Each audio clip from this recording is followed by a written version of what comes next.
ஞாயிற்றுக்கிழமை விடுமுறை தினமான இன்று சபரிமலையில் 90,000 பேர் முன்பதிவு செய்திருக்கிறார்கள். அதிகாலை முதலே சாரல் மழை பெய்து வந்தாலும் பக்தர்கள் காத்திருந்து தரிசனம் செய்து வருகிறார்கள். கூடுதல் விவரங்களோடு இணைகிறார் செய்தியாளர் சந்தோஷ்.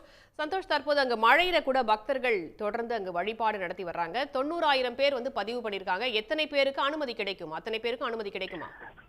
நிச்சயமாக இப்ப பாத்தீங்கன்னா சபரிமலை சன்னிதானத்துல இன்று அதிகாலை முதல் பாத்தீங்கன்னா வானம் மேகமூட்டத்துடன் காணப்படுகிறது. இதே போல சாரல் மழையும் பெய்து வருகிறது.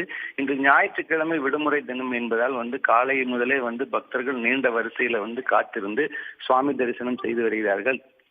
இன்று கிட்டத்தட்ட 90,000 பேர் முன்பதிவு செய்திருக்கிறார்கள். அதே போல ஸ்பாட் புக்கிங் பாத்தீங்கன்னா 10,000 பேரும், அதே போல பெருவழியில வரக்கூடிய பக்தர்கள் ஒரு 5,000 பேர் என மொத்தம் ஒரு 1,00,000க்கும் மேற்பட்ட பக்தர்கள் இன்று வருவார்கள் என்ற எதிர்பார்ப்பு தான் தேவசம் போர்டுகளுக்கு அதிகாரிகளுக்கு இருக்கிறது.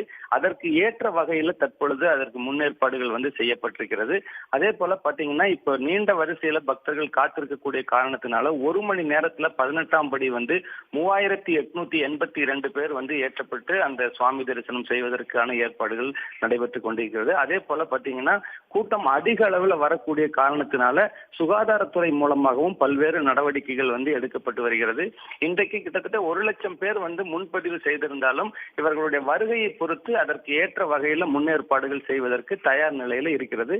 இன்று காலை முதல் பக்தர்கள் எந்த பிரச்சனையும் இல்லாமல், அதாவது இதற்கு முன்பாக ஏற்பட்ட பிரச்சனைகளுக்கு தீர்வு கண்ட காரணத்தினால தற்போது எந்த பிரச்சனையும் இல்லாமல் சுவாமி தரிசனம் பக்தர்கள் சுமூகமான முறையில் செய்து வருகிறார்கள்.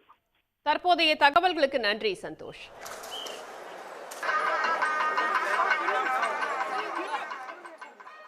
உடனுக்குடன் செய்திகளை தெரிந்து கொள்ள சன் நியூஸ் பெல் ஐகானை கிளிக் பண்ணுங்க.